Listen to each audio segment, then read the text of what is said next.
नमस्कार दोस्तों, स्वागत है आपका द ग्राउंड रिपोर्ट में। मैं हूं समीर आत्मज मिश्र। विपक्षी नेताओं की तरफ से बीजेपी यानी एनडीए सरकार के खिलाफ एक बड़ा नैरेटिव ये चलाया जा रहा है कि बीजेपी 400 पार का नारा इसलिए दे रही है ताकि उसे संविधान बदलने और आरक्षण खत्म करने में आसानी हो जाए, और यही उसकी मंशा है। ऐसा विपक्षी दलों की ओर से लगातार कहा जा रहा है और तमाम मीडिया प्लेटफॉर्म से लेकर नुक्कड़ चौराहों तक इसकी चर्चा हो रही है। ठीक उसी तरह जैसे बीजेपी नेताओं की ओर से ये प्रचार किया जा रहा है कि कांग्रेस पार्टी की सरकार बनी तो वो संपत्ति का बंटवारा कर देगी, लोगों के घर, संपत्ति, खेत बाड़ी से लेकर महिलाओं के मंगलसूत्र तक जब्त कर लिए जाएंगे और वो सब मुसलमानों में बांट दिए जाएंगे। इन दोनों ही नैरेटिव्स का दोनों तरह के मतदाताओं यानी बीजेपी समर्थक मतदाताओं और कांग्रेस समर्थक मतदाताओं पर भरपूर असर हो रहा है, और इसीलिए दोनों ही पार्टियां इस मामले में घबराई हुई हैं। खासकर भारतीय जनता पार्टी, क्योंकि पिछले 10 साल में उसने उन्हीं वर्ग के मतदाताओं पर अपनी मजबूत पकड़ बनाई है जो आरक्षण के लाभार्थी हैं, और अब उन्हें भी संदेह हो रहा है कि कहीं सच में ऐसा तो नहीं हो जाएगा। संघ और बीजेपी के कुछ नेताओं के समय समय पर आए ऐसे बयानों ने आग में घी का काम किया है, पर सच्चाई ये है कि इन दोनों ही पार्टियों की ओर से ऐसा कुछ भी नहीं कहा गया है और दोनों ही पार्टियों के नेता अपने ऊपर लगे इन आरोपों का बचाव करते फिर रहे हैं। गृह मंत्री अमित शाह के एक ऐसे ही बयान को एडिट करके सोशल मीडिया पर डाल दिया तो तेलंगाना के मुख्यमंत्री तक को दिल्ली पुलिस ने सम्मन भेज दिया। कई लोगों के खिलाफ एफआईआर दर्ज कर दी गई और असम में एक व्यक्ति को गिरफ्तार भी कर लिया गया, पर कांग्रेस पार्टी के ऊपर आरोप लगाने के मामले में अब तक ऐसी कार्रवाई नहीं हुई है। खैर, आरक्षण और संविधान को लेकर बीजेपी के बड़े नेता लगातार सफाई दे रहे हैं, बेहद कड़े शब्दों में दे रहे हैं और कसम खा खा कर दे रहे हैं। खुद प्रधानमंत्री नरेंद्र मोदी कह चुके हैं कि यदि डॉक्टर आंबेडकर खुद आ जाएं तो भी संविधान नहीं बदल सकते। यही नहीं, उन्होंने ये भी कहा कि मेरा जीतना इसलिए ज़रूरी है ताकि संविधान बचा रहे। लेकिन संविधान बदलने की या आरक्षण बदलने या ख़त्म करने की जो खबरें या यूँ कहें कि जो अफवाहें फैल चुकी हैं, उन्हें प्रधानमंत्री की इतनी सख्त लहजे वाली कमिटमेंट भी लोगों के भ्रम को दूर नहीं कर पा रही है। उसकी वजह यह है कि बीजेपी के ही कई नेता कह चुके हैं कि 400 पार इसीलिए चाहिए।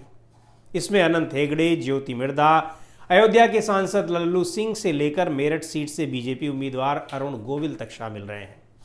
इसके अलावा इसे हवा देने वाले आरएसएस के कुछ जिम्मेदार नेताओं के पुराने बयानों की भी याद दिलाते रहते हैं। यही वजह है कि आरएसएस के सरसंघ चालक मोहन भागवत को भी इस मामले में सफाई देनी पड़ी, और 2 दिन पहले उन्होंने कहा कि संघ यानी आरएसएस शुरू से ही संविधान के अनुसार सभी आरक्षणों का समर्थन करता रहा है।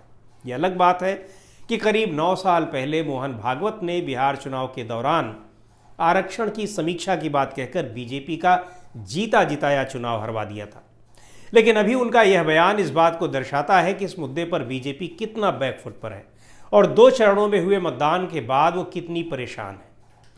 आरएसएस प्रमुख का ये बयान इसलिए भी काफ़ी महत्वपूर्ण है क्योंकि चुनावी माहौल में कोई उत्साह न होने और 2 चरणों के चुनाव में कम मतदान परसेंटेज की एक बड़ी वजह ये भी बताई जा रही है कि इस बार आरएसएस की सक्रियता ज़मीन पर उतनी नहीं दिख रही है जितनी कि 2014 या फिर 2019 के लोकसभा चुनाव में देखने को मिली थी। इस बात को संघ के कई पदाधिकारी भी दबी जुबान से स्वीकार करते हैं, बीजेपी के कई नेता भी स्वीकार करते हैं, और स्वीकार करें या ना करें, डोर टू डोर कैंपेनिंग में बीजेपी की सक्रियता और उपस्थिति देखकर ये साफ अंदाज़ा लगाया जा सकता है कि उसे आरएसएस के कार्यकर्ताओं का कितना सहयोग मिल रहा है। यही नहीं, आरएसएस प्रमुख मोहन भागवत का करीब 10 दिन पहले का एक बेहद महत्वपूर्ण बयान खबरों में उतनी तवज्जो नहीं पा सका जितना बड़ा उसका मतलब था। मोहन भागवत ने पहले चरण के मतदान से ठीक एक दिन पहले यानी 18 अप्रैल को नागपुर में कार्यक्रम में कहा कि आरएसएस अगले साल यानी 2025 में अपना शताब्दी वर्ष नहीं मनाएगा। आरएसएस की स्थापना 27 सितंबर 1925 को विजयदशमी यानी दशहरे के दिन डॉक्टर केशव राम हेडगेवार ने की थी। आरएसएस अपना स्थापना दिवस दशहरे के दिन ही मनाता है। हालांकि शताब्दी समारोह न मनाने का कारण उन्होंने ये बताया कि आरएसएस को अपनी उपलब्धियों का ढिंढोरा पीटने की ज़रूरत नहीं है, लेकिन यह वजह इतनी छोटी नहीं थी, इसके निहितार्थ बहुत बड़े हैं। इसका एक मतलब तो यही निकलता है कि शायद शानदार तरीके से शताब्दी समारोह मनाने की परिस्थितियां उसके अनुकूल न रहें, जिसका आभास संघ प्रमुख को अभी से हो गया है। अनुकूल परिस्थितियों से सीधा मतलब केंद्र में बीजेपी की सरकार से। दूसरे, उनका यह बयान उन आशंकाओं की भी पुष्टि करता दिखा कि आरएसएस इस बार के चुनाव में उतनी मुस्तैदी से नहीं लगा है जितना कि पिछले 2 चुनाव में था। उनके बयान के अगले ही दिन यानी पहले चरण के चुनाव में इसका असर साफ तौर पर दिख गया। यहां तक कि बाद में दूसरे चरण में भी स्थिति वही रही, और कोई समझे या न समझे, लेकिन बीजेपी के नेता संघ प्रमुख के इस बयान को भली भांति समझ गए। नतीजा ये हुआ कि प्रधानमंत्री नरेंद्र मोदी ने अपने 10 साल के कार्यकाल में पहली बार नागपुर में रात बिताई, और बताया जा रहा है कि इस दौरान उन्होंने संघ के कई लोगों से बातचीत की। किनसे बातचीत की ये पता नहीं चला है, क्योंकि संघ और बीजेपी की एक दूसरे के प्रति निर्भरता बहुत पुरानी है, जनता पार्टी से लेकर जनसंघ के जमाने से ही। यहां तक कि बीजेपी संगठन में सीधे तौर पर भी आरएसएस अपनी मौजूदगी दर्ज कराता है, और संगठन महामंत्री संघ का ही कोई व्यक्ति होता है। लेकिन 2014 के बाद से दोनों के रिश्तों में बदलाव आया है, और बड़ा बदलाव आया है। प्रधानमंत्री नरेंद्र मोदी संघ को वो महत्व नहीं देते जैसा कि अब तक के बीजेपी के शीर्ष नेता संघ को महत्व देते रहे हैं। प्रधानमंत्री रहते हुए व्यक्तिगत रूप से संघ प्रमुख मोहन भागवत और पीएम नरेंद्र मोदी की कोई मुलाकात नहीं हुई। सार्वजनिक जगहों पर भी एक साथ दोनों 2 या 3 बार ही दिखे हैं। श्री राम मंदिर भूमि पूजन के वक्त दोनों का एक साथ दिखना काफी चर्चा में भी था। इसके अलावा नरेंद्र मोदी पीएम रहते हुए कभी संघ मुख्यालय नागपुर नहीं गए। नागपुर तो न जाने कितनी बार गए होंगे, लेकिन संघ मुख्यालय नहीं गए, जबकि वो खुद को स्वयंसेवक कहते हैं, आरएसएस में रहे हैं, शाखा में जाते रहे हैं, आरएसएस से ही बीजेपी में आए हैं।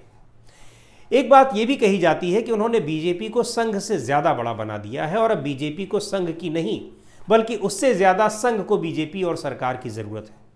हालांकि एक बात और है, नरेंद्र मोदी के गुजरात के मुख्यमंत्री रहते हुए भी संघ के साथ रिश्ते कोई बहुत अच्छे नहीं थे, लेकिन संघ की मजबूरी थी कि वो नरेंद्र मोदी को ही 2014 के चुनाव में आगे करता, क्योंकि नरेंद्र मोदी की वो छवि थी जिसकी संघ को जरूरत थी, और नरेंद्र मोदी के पास उद्योगपतियों का बड़ा समर्थन था। अटल बिहारी वाजपेयी को संघ पसंद नहीं करता था, ऐसा कहा जाता है, लेकिन उनके समय में आरएसएस और पीएमओ यानी प्रधानमंत्री कार्यालय यानी वाजपेयी के बीच संवाद का एक जरिया था, सेतु था। लेकिन अब पीएम से संघ का सीधे कोई संवाद नहीं होता, बल्कि यह संवाद गृह मंत्री अमित शाह के जरिए होता है। पर एक बात और है, पीएम नरेंद्र मोदी संघ के तमाम महत्वाकांक्षी एजेंडों को पूरा कर रहे हैं, जैसे धारा 370 को समाप्त करना, ट्रिपल तलाक इत्यादि। इसलिए संघ को भी लगता है कि कहां टोके, लेकिन उनकी कार्यप्रणाली को लेकर संघ नाराज परेशान बहुत रहता है, और बीच बीच में झटके भी देता रहता है। बिहार में छोटा सा झटका दिया था 2015 में, जिसकी चर्चा अभी मैं कर चुका हूं। शताब्दी समारोह न मनाने की बात कहना भी किसी बड़े झटके से कम नहीं है। यह साफ तौर पर दिख ही रहा है कि संघ ने इस चुनाव में हाथ खींच लिया है। प्रधानमंत्री के नागपुर में रुकने की वजह भी शायद यही रही हो। संघ के किन लोगों से उन्होंने मुलाकात की यह नहीं पता चला, लेकिन रुकने का मकसद जरूर यही रहा होगा। इसी का परिणाम है कि आरक्षण पर संघ प्रमुख को बोलना पड़ा है। ऐसा बोलने का उन पर यह दबाव है या फिर स्वीकारोक्ति, ये तो मोहन भागवत ही बता सकते हैं। तो आज के इस वीडियो में इतना ही। अगले वीडियो में फिर मिलेंगे एक नए विषय, एक नए मुद्दे के साथ। द ग्राउंड रिपोर्ट के यूट्यूब चैनल को आपने अब तक सब्सक्राइब न किया हो तो ज़रूर कर लें। हमारे वीडियोस को लाइक करें, शेयर करें, और अपने सुझाव भी हमें ज़रूर भेजें।